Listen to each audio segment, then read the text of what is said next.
La notion de mole et la masse molaire.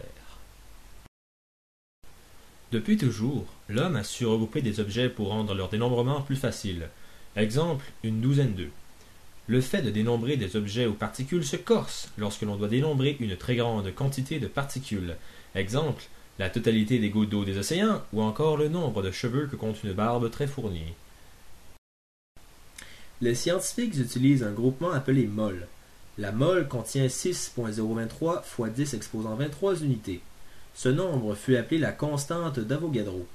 Il s'agit du nombre d'atomes dans 12 grammes de carbone 12. L'utilisation de la constante d'Avogadro sert à dénombrer toutes sortes de particules. Exemple, atomes, qui constituent des particules extrêmement petites. Un autre problème survient avec des particules très petites. Peser leur poids. Heureusement, il est possible de peser une mole. La masse molaire, grand M, est le poids d'une substance correspondant à un élément ou composé. Son unité est gramme par mol. On retrouve la masse molaire dans le tableau périodique des éléments. La formule ci-contre permet de calculer la masse d'une substance en sachant le nombre de moles contenus dans cette même substance, où M est égal à masse en grammes, N le nombre de moles et M la masse molaire du composé ou de l'élément en grammes par mol. Voici un problème que la formule MNM permet de résoudre. Calculer la masse équivalent à 0,25 mol d'aluminium. On définit ces variables. Masse molaire est égale à 26,98. Le nombre de moles, 0,25, et la masse, c'est la variable qu'on recherche.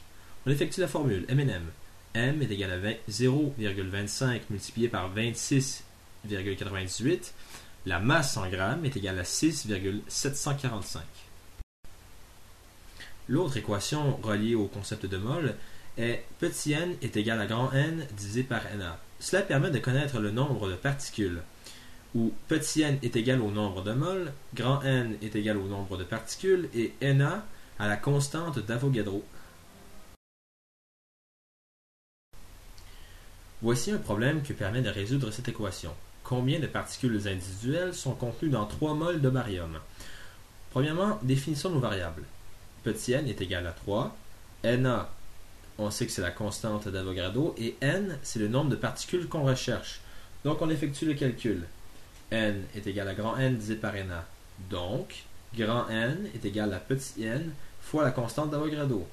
Cela nous donne en tout 1,806 fois 10 exposant 24 particules individuelles de barium.